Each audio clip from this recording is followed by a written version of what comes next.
Hey guys, Hambo Investments here. This is one of my favorite times. I'm going to go into the detailed dividend account of my M1 Finance accounts. This gives me and you a great idea of how dividend investing works and how compounding works and how you can make a substantial amount of passive income through dividend investments over time. So a quick look at my M1 Finance accounts. My taxable account's currently at $6,700, and my IRA is currently at almost $14,800. So that's just to give you a gauge on what I'm earning based on my balance now. So let's quickly go into my February account where I went over my spreadsheet, and this was updated March. This will just give you a look to compare to my current one. So this is all the stocks I have, current yield on when I updated it March 1st. The ex-dividend date, where you need to own the stock one day prior to this to get any dividends, quarterly or monthly. The dividends earned per quarterly or monthly. So this one's 10% paid out per month. This one's 73 cents paid out per quarter. This is the current shares I got. This is the value that I receive per the payout.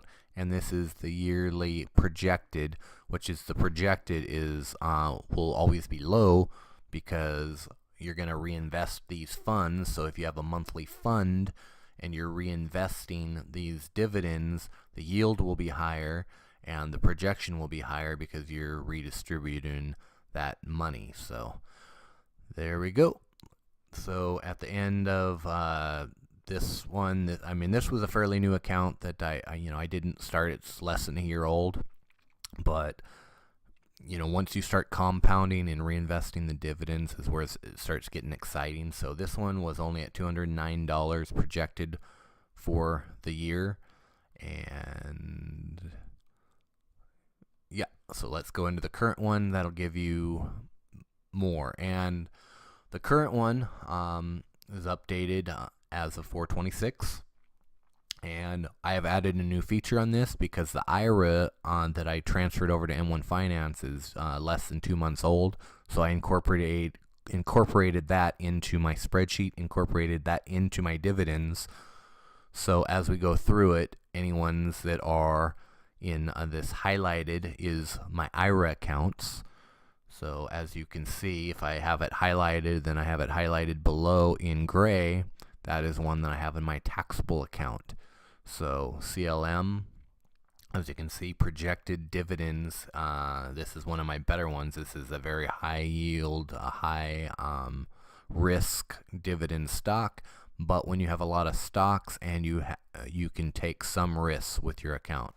So 21 cents paid out per share per month. I have 135 shares and projected, $28.50 per month payout and $342 per year payout. That was one of my bigger ones. DMO 174 projected per year. Goff is another big one. This is the one that I transferred. This is the one I had over $12,000 in my other IRA account before I transferred it to M1 Finance. What I love about M1 Finance is you have a lot more control over your account, and it's all no fees, no commission. So you can change it around without having to pay a lot of the fees. So you have, like I said, a lot more control over your account. So I transferred it in, and now I have 17 stocks in my IRA. Majority of them are I got 4 quarterlies, which are the staples, which you'll see here in a minute, and then I got roughly 6 dividends, which is 10 stocks, and then I just have a very small percentage into some Vanguard funds. So here you go. Coca-Cola is one of my quarterlies.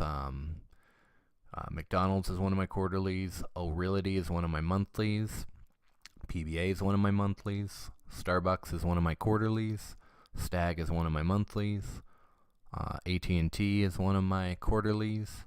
And then you get into the Vanguard funds. Vanguards, as you can see, most of them I have, partial shares currently, and not making really anything with this one because I have like 3% of my IRA account into these.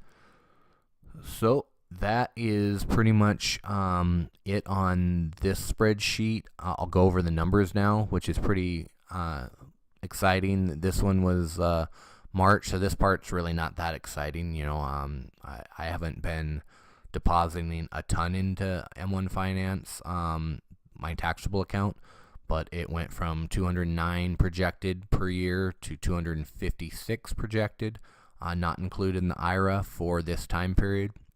What the exciting part is, with the IRA, I am projected at $1,425 for the year just in passive dividend income, and as I said, that will increase as my money's compounding, getting redistributed, reinvested into the dividends, as well as depositing more money. I still have about $5,000 or about $4,500 to invest in the IRA this year, as you're capped out on what you can invest in the IRA. Anyone that's considering IRA, I highly recommend it. I started a little late, but start real early on that, and you will thank me, because IRA, say you start with account and you put $10,000 a year in, and you grow that $10,000 over the course of 30 years into $300,000, with making deposits here and there, but that $300,000 in a Roth IRA is totally tax-free, and when you can pull that money out at retirement, or 59.5 and after, without a penalty, and you will have that money completely tax-free. So the earlier you can start, the better. And once you start getting that compounding money, it takes on a life of its own, and it just snowballs into a very nice account. So I hope you enjoyed this video. Please hit the like button, and I'll always, if you have any comments, please leave them below. Take care. Bye.